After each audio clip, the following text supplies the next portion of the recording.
Welcome back to my channel, guys. Today I got a request to make a video about Blazinger, the new mythic that's in the event. I just hatched mine earlier.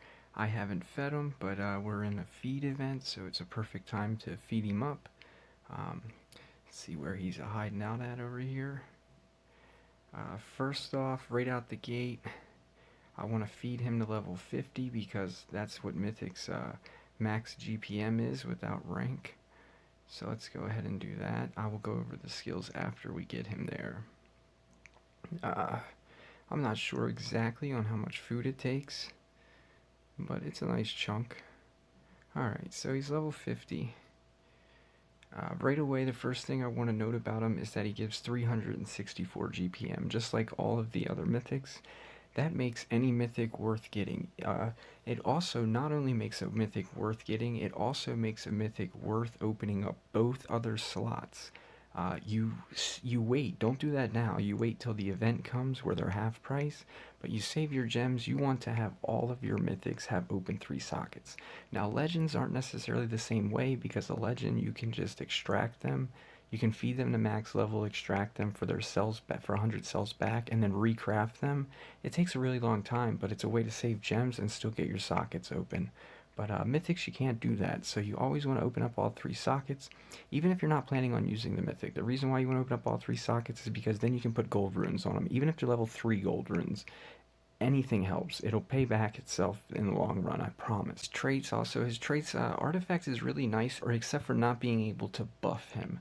That's one thing I don't like about artifacts, so let's first, I want to feed him to 100 actually. The reason why I want to feed him to 100 is so we can get a better understanding of what his skills, or his stats will look like. At 50 his stats are really low, so you can't really compare him to anything. But now we can at least look at his base stats. Yeah, his base stats now making him faster than most, or pretty much all legends that I can think of off the top of my head, which is good. He has a lot of strength, but I'm not sure, honestly. I haven't actually looked at all of the mythics. Let me go find, uh, let's see. This one here's a tank. He has plenty of strength because he's ranked. Can we get a guy who's not ranked and check their strength out? Alright, 5/8. Let's go around here to my other ones. Find me some more no ranked mythics. 5/7/7/5. And then 5/3. That's the lowest one I've ever seen. Let's go over here. This is an attacker. And that'll be the last one I check. 5/8. So roughly 5/8 is what you expect for an attacker. And he's got 5/7/20, so he's a little low on the strength, but and he's not, great on, I don't see anything great on his stats, to be honest. His armor relics, that's really nice. Armors give you tons of protection. Me, myself, I like the Nabutos armor. I couldn't imagine having, like 2 diamond relics all the way maxed on him armor-wise. Like, that would be pretty insane. His skills, so this is how I think he's best set up at level 100. That gives him a CDA move, so you can't shut him down with CDA. This gives him stamina in case you try to stamina leak him. He does get value, meaning he can still hit you with no stamina. That's very valid. I almost missed that move running through so quick. So that's a very powerful move. It reminds me of the fish or whatever, Hukoi or however you pronounce him. This move's really good. What would you run on him? Well, we're going to run 3 damage moves and a negative effects removal. It's a shame it doesn't remove it from everybody. Heals itself 50%. So yeah, I think this guy can be very valid with this move setup. He's not junk.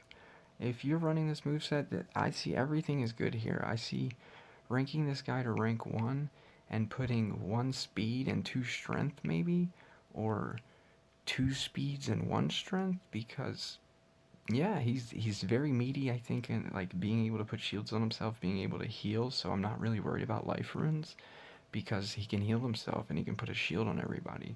So I definitely would want to be hitting somebody with him, and to be able to hit for free is pretty exciting, man. So yeah, I say one strength, 2 speeds, or 1 speed, 2 strengths, and then whatever whatever relics you can put on him to make him tankier, I would not recommend the stamina boost relics since he has stamina, a 0 stamina move, meaning no one's going to be shutting him down by taking away his stamina, so there's no sense in putting armors on that boost his stamina. These when they turn starts even would be a great way to start out low with nothing.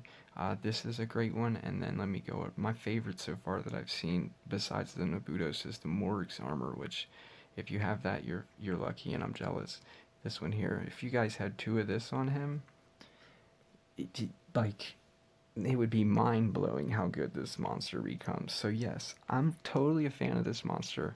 I think he's better not an artifact than he is as an artifact. So to me, he's somebody that is more better to a new player than he is towards a veteran player. I think if you don't have a lot of monsters to choose from or a lot of monsters to work from, he is better than so many monsters at being able to constantly stay active in a battle and provide you value. I usually have to put stamina relics on, but not this guy. Any of these armors would be amazing. You would definitely want to level them up. He's somebody who's going to benefit more from having huge leveled relics. So yes, definitely worth investing in this guy. He's definitely worth investing in some armor relics.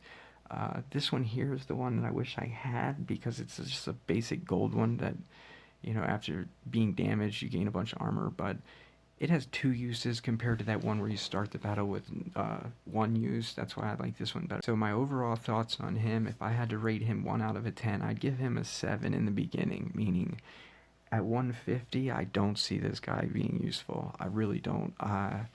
I just don't understand how you can make value out of this guy at level 150, meaning there's so many other monsters that you could level to 150, but if you're looking for something right now to be useful, I think he's very good in the low levels. That's my opinion. He's going to struggle versus the Santa tank, but he's pretty meaty, guys. Like, being able to put shields on himself, being able to have the harden. He doesn't gain any actual value but stats when you level him up, so that's why I'd say pick between level 110 and 120, whatever you can afford, and run him until you find something better. Absolutely a decent monster. That's about all I can say on him. Is this skill set is the best that I think of so far. That's because this one works around CDA, this one works around stamina drain, this one, anticipation is amazing. Being able to stop the buffs from your opponents is amazing. It also deals damage over time. So yes, like, it has low cooldown, it's only 2 cooldown, this one's 0 cooldown, this one's 1 cooldown, this one's 3 cooldowns, and it's, I mean, yeah. You've seen mine only got 1 socket, so I can't go investing in him right now and show you how good he is. It wouldn't do me no good to go into PvP and try to use this guy with only 1 rune socket, but later this month when I get, all 3 of those opened up, I will test this guy out. I do think he is very valid. I do think that he can be used. I really wish that there worked on everybody, but the fact that he gives a shield to everybody is not the worst thing in the world. If I could have got that 50% life stat move without having to trait disable myself, or without having to possess myself, I think that could be pretty good. If anybody else, has a better move setup for this guy, or they don't think what I just said, or they don't agree with what I said, please let me know in the comments. Thanks for watching my channel, guys. Later.